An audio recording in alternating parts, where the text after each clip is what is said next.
Hi friends, என்னோடய channel முதல் தடவையாக பார்க்குறவங்க சப்ஸ்கிரைப் பண்ணி சப்போர்ட் பண்ணுங்கள். நான் இன்றைக்கி செய்ய போகிறது கத்திரிக்காய் வச்சு மோர் குழம்பும் காலிஃப்ளவர் மசாலாவும். அதுக்கு ஒரு கடாய் வச்சு ஒரு 4 டேபிள் ஸ்பூன் எண்ணெய் விட்டு சோம்பு, ஒரு துண்டு பட்டை, ஒரு 3 ஏலக்காய், 3 கிராம்பு தாளித்து 2 வெங்காயம் போட்டு நல்லா வதக்கிடலாம்.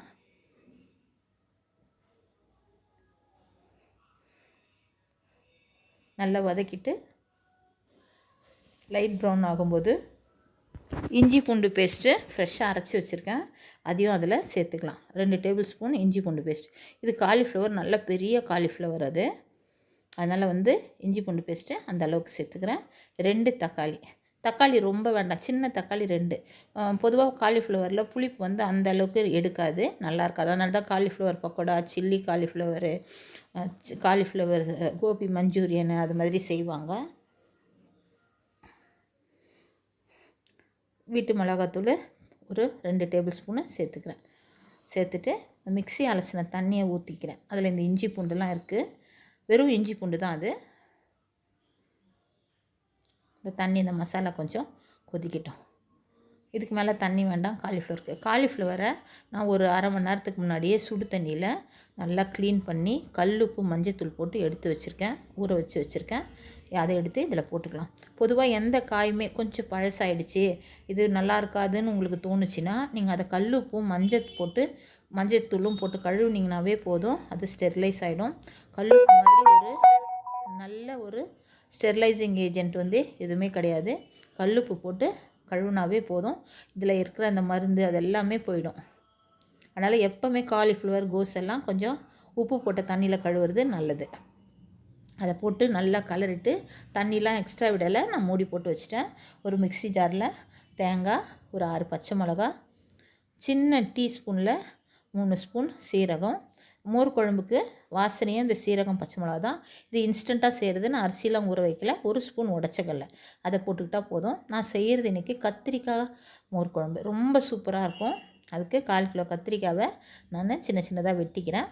அந்த கத்திரிக்காவை என்ன பண்ணலான்னா ஒரு வதக்கலாம். ஆக்சுவலாக மோர் குழம்பு தாளிக்கும் போதே தான் வதக்கணும். அதை விட அப்போ அந்த தாளிப்பு ரொம்ப தீஞ்சிக்கிட்டே போகும். அதனால் நான் என்ன பண்ணுவேன்னா, கத்திரிக்காய் மோர் குழம்பு செய்யும்போது தனியாக ஒரு கடாயில் ஒரு 2 டேபிள் ஸ்பூன் எண்ணெய் விட்டு வதக்கிக்குவேன். மஞ்சத்தூள், இந்த காய்க்கு தேவையான அளவு மஞ்சத்தூளும் உப்பும் போட்டு வதக்கிடலாம். அப்போ உப்பு பிடிக்கும். பொதுவாக செய்கிறவங்க என்ன பண்ணுவாங்கன்னா, அப்படியே மோர் குழம்பு தாளிக்கும் போதே கத்திரிக்காய் போட்டு ஒரு வதக்கிட்டு மோரெல்லாம் போட்ட பிறகு உப்பு போடுவாங்க. பார்த்திங்கன்னா அந்த கத்திரிக்காய் சப்புன்னு இருக்கும். இந்த கத்திரிக்காய் அவ்வளோ டேஸ்ட்டாக இருக்கும் மோர் குழம்புல போட்டிங்கன்னா. இது வரைக்கும் செய்யாதவங்க ஒரு தடவை ட்ரை பண்ணி பாருங்கள். ஒரு அரை வேக்காடு வெந்துடுச்சு, கொஞ்சமாக தண்ணி தெளிச்சிருக்கேன், அந்த இது பிடிச்சிருக்குது அதில். அதனால் அதுக்குள்ளே காலிஃப்ளவர் பாருங்கள், இந்த அளவுக்கு வெந்தால் போதும். அது கொஞ்சம் குழஞ்சி வெந்தால் நல்லா இருக்காது காலிஃப்ளவரு, அது கொஞ்சம் க்ரன்ச்சியாக இருக்கணும், அப்போ தான் நல்லாயிருக்கும். இப்போ அதில் ஒரு சின்ன ஸ்பூன் கரம் மசாலா, ஒரு சின்ன ஸ்பூன் சீரகத்தூள், அதுக்கப்புறமா ஒரு டேபிள் ஸ்பூன் மிளகுத்தூள், ஒரு ஸ்பூன் சோம்புத்தூள். இந்த 4 தூளும் பர்மனெண்ட்டாக எங்கள் வீட்டில் எப்போவுமே நான் அரைச்சி வச்சுருப்பேன். எந்த மசாலா பண்ணாலும் அதில் இந்த தூளுங்களை கடைசியாக நீங்கள் ஆட் பண்ணிங்கன்னா, கறியாக இருந்தாலும் சரி, மசாலா பண்ணுற காய்ங்க எல்லாத்துலேயுமே இந்த போட்டு சேர்த்திங்கன்னா ரொம்ப ஃப்ளேவர்ஃபுல்லாக நல்லாயிருக்கும். நம்ம கடை பொருளெல்லாம் எதுவும் சேர்க்கவே வேண்டாம். இது எல்லாமே ஹோம்மேடு, நான் போட்டது எல்லாமே. உப்பு கொஞ்சம் கம்மியாக இருக்குது, கொஞ்சம் உப்பு போட்டுக்கிறேன். உப்பு போட்டு கலர்னாவே போதும். எண்ணெயும் கரெக்டாக அளவாக இருக்குது. சூப்பராக இருக்கும் இந்த காலிஃப்ளவர். இது மோர் குழம்புக்கு, தயிர் சாதத்துக்கு, ரசத்துக்கு, மிளகா கிள்ளி சாம்பார் சாதத்துக்கு, கீரைக்கு எல்லாத்துக்கும் நல்லாயிருக்கும். இது கூட இன்னும் 1/2 கிலோ கறி போட்டால் இன்னும் அட்டகாசமாக இருக்கும். கொஞ்சம் கொத்தமல்லி தூவி இறக்கிறேன். எங்கள் பையன் இதை செய்யும்போது அப்படி தான் சொல்லுவான், இதிலே கூட கொஞ்சம் கறி போட்டிங்கன்னாம்மா அப்படின்வான். அவ்வளோதான். பாருங்கள், கத்திரிக்காய் பாருங்கள் நல்லா வெந்துடுச்சு, வதங்கிடுச்சு. இதில் நான் அதை எடுத்து வச்சுக்கிறேன். மோர் குழம்பு தாளிக்க ஒரு பாத்திரம் வச்சு, ஆக்சுவலாக இந்த கத்திரிக்காய் வதக்கிறது மோர் குழம்பெல்லாம் தேங்காய் எண்ணெயில் செய்யணும். எங்கள் பையன் அந்தளவுக்கு விருப்பப்பட மாட்டானாலும் நான் தேங்காய் எண்ணெயில் செய்யலை. சீரகம், ஒரு பச்சை மிளகா, ஒரு காஞ்ச மிளகா, கருவேப்பிலை, மஞ்சத்தூள் தாளித்து இப்போ அந்த கத்திரிக்காவை அதில் சேர்த்துக்கலாம். அந்த தாளிப்பில் ஒரு வதக்கிக்கலாம். அந்த சீரகத்தில் வதக்கிட்டு அரைச்சி வச்சுருக்க பேஸ்ட்டு, அதை ரொம்ப நம்ம கெட்டியாக போடாமல் டக்குன்னு தண்ணி கலந்துடணும். நான் சிம்மில் வச்சுட்டேன் ஸ்டவ்வை. உடனே மிக்ஸி அலசி ஊற்றிடுங்க. ஏன்னா அதில் இருக்க இந்த உடச்சக்கல்ல அரிசிலாம் போட்டால் இன்னும் அப்படியே கெட்டியாகிடும். அரிசி ஆக்சுவலாக ஆத்தென்டிக்காக பார்த்திங்கன்னா அரிசி, பச்சரிசி, துவரம்பருப்பு, சீரகம் ஊற வச்சு தான் அரைச்சி செய்வாங்க. அது வந்து ஒரு 2 ஹவராவது ஊறணும். இது அப்படி இல்லை, இன்ஸ்டண்ட்டாக செய்கிறது இது. தேவையான அளவு உப்பு போட்டுக்கோங்க. இந்த மசாலா மட்டும் கொதிக்கட்டும்.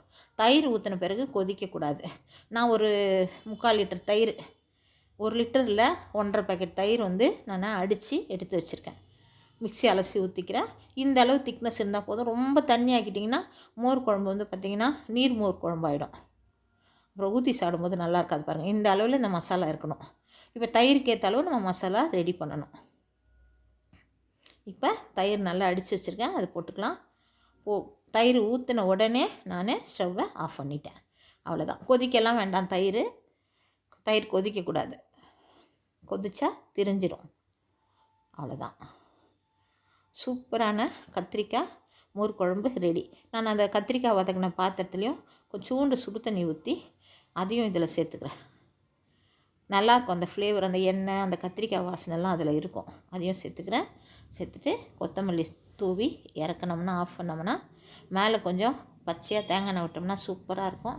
நீங்களும் செஞ்சு பாருங்கள். பிடிச்சிருந்தா லைக் பண்ணி சப்ஸ்கிரைப் பண்ணுங்கள். தேங்க்யூ.